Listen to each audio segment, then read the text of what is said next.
Hello, beautiful people. Welcome to Global Happenings today. In the political scene, a lot of persons have said in the past that the likes of Vice President Yemi Osibajo, it's a prodigy of Bola Tinubu, being that he was one of people, according to one or two persons, one of the people who guided him through to vice president was one of the people whose name was mentioned. I don't know how true that is, but right now, the Tinubu's camp is beginning to play politics of psychology right now, and the unique part is the vice president have not declared intention to either run or not to run for 2023 presidency.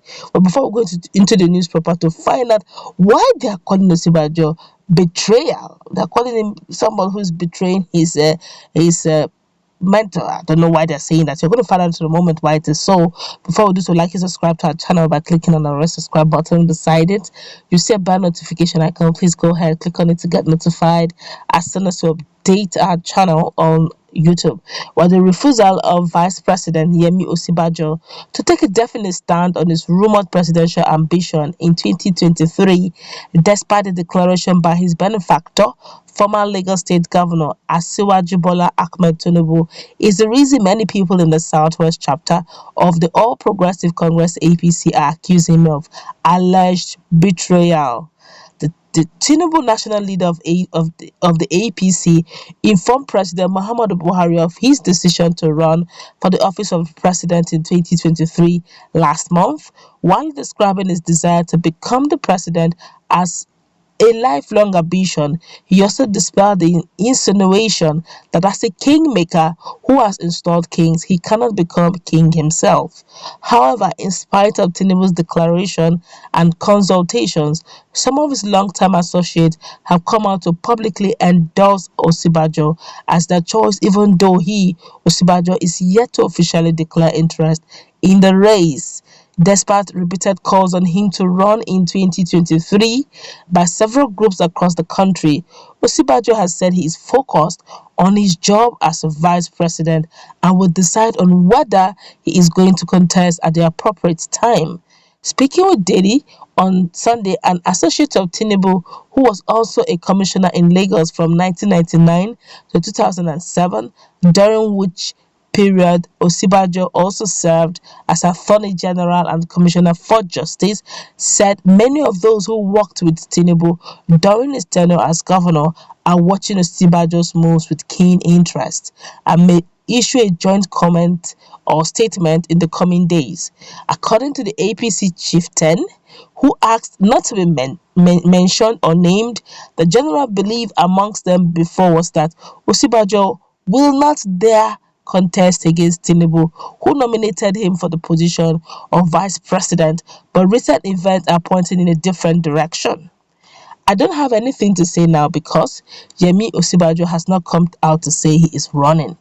However, many groups have been canvassing for him, and some are even coming against Asiwaju in the media, saying he's too old and that he is a kingmaker who shouldn't be a king.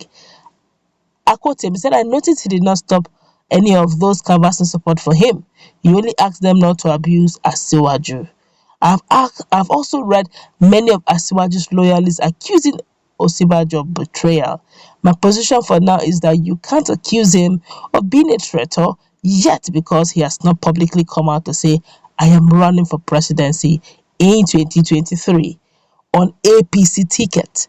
I have also seen many APC chieftains like Senator Shola Adeyeye and Baba Femi Ojodu saying that they are backing Osinbajo in 2023, despite the fact that Asiwaju has expressed desire to run.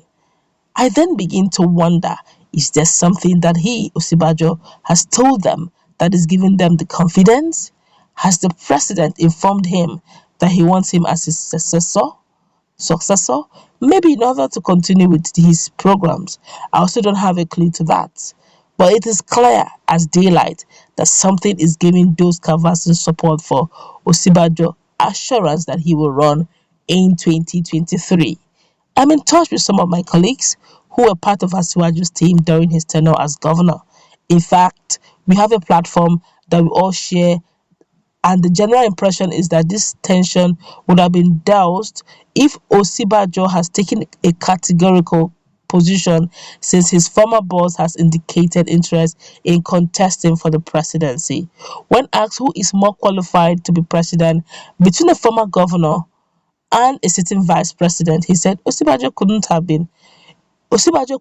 become the vice president today if not for the fact that Tinubu nominated him for that position. Let's get something clear. Asiwaju is the potential running mate to President Buhari in 2015 presidential election, given his status as a former governor and the role he played in the merger that bettered APC. The only issue that many kicked against then was the idea of a Muslim-Muslim ticket, which many stakeholders in the party feared Nigerians may not accept. Asiwaju was given the option of nominating one of his loyalists who is a Christian. He nominated Osinbajo. I still remember the reactions of many Nigerians then when Osinbajo's name was announced as running mate for Buhari. Even Buhari didn't really know him, and that was why he had issues pronouncing his name during the campaign then. So, Osinbajo is my brother, but even he himself cannot say because he's vice president now, he is superior to Asiwaju, whose highest political office till date is governor. So, like I said, many of us who served under Asiwaju, including Osinbajo, are still one big family, and we will not allow any wage among us. But the ball is in Osinbajo's court. His decision at this stage is very crucial, and it will shape the future of things to come, he said. When our correspondent also contacted a senior lawyer who is also an associate of the vice president, he said those thinking that Osinbajo will not contest because of perceived loyalty to Tinubu are in for a shocker in the coming days. He categorically stated that Osinbajo is running for presidency in 2023, adding that it was because of his popularity that those in Tinubu's camp are accusing him of betrayal.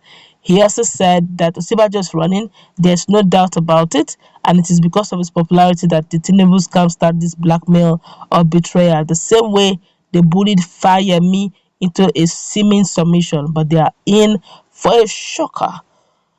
Oh my God. But the truth is, the man they're shouting and screaming that the ball is in his court, that's Vice President Yemi Osinbajo. I can't forget that a set of video I saw where he was singing one of Nigerian favorite songs. Kudos to him, I must say, was actually a nice one. So much that the likes of Tony Edumelu had to, have a hearty laugh. And not our pastor, not our vice president, still having time to relax despite all the tension in the country. All right, that was on a lighter note. Very quickly, Yemi Osinbajo, the present vice president of Nigeria, have not declared yet. He didn't say he's going to run, and he did not say he's not going to run. So people are just generally, anticipating, insinuating, alleging. He has not said anything to that effect. When he will run, he will say it. He's a grown and matured man. For crying out loud, he's a professor. He's an advocate of Nigeria, so he knows his right. And let's not use emotional blackmail on him or psychological blackmail on him.